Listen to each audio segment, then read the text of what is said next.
The next topic is Mahmud of Ghazni. Sultan Mahmud of Ghazni was a powerful and ambitious ruler. He invaded India 17 times in the course of 25 years, that is 1101 to 25 CE. So, Muhammad of Ghazni invaded India how many times? 17 times. And the duration was in the course of 25 years. Do remember this. He wanted to build a large and well equipped army to expand his kingdom and also to protect it from his enemies in Central Asia.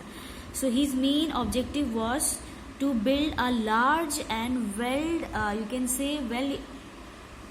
equipped army. That means the army should have plenty number of weapons so that they can fight against their enemy, and his main agenda was to protect his total territory from his enemies, that is from Central Asia, or you can say in Central Asia. To fulfill his aim, he needed money. So in order to fulfill his desire or his wish, he will be needing a lot, or you can say large amount of money. The fabulous richness of the temple of North India attracted him. So as in the northern part of India, there are very rich, or you can say very huge number of temples which are very rich. That means different types of gold ornaments were placed. So this is the one reason why he was attracted towards North India. At that time, North India was divided and there was no unity. So when he invaded India, at that time North India was divided into different parts and there was no unity.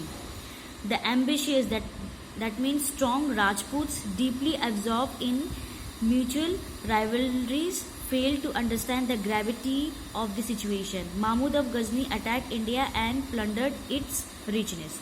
So one of the reason why Mahmud of Ghazni was able to you can say capture the areas which were belong to the Rajput, because among the Rajput rulers there were many rivalries. That means they were enemies to each other and there was no unity. So this is one of the reason that how, or you can say why Mahmud of Ghazni attacked India, and it was one of the best situation in which he can attack India, and finally he captured the whole area in or you can say whole area of the North India.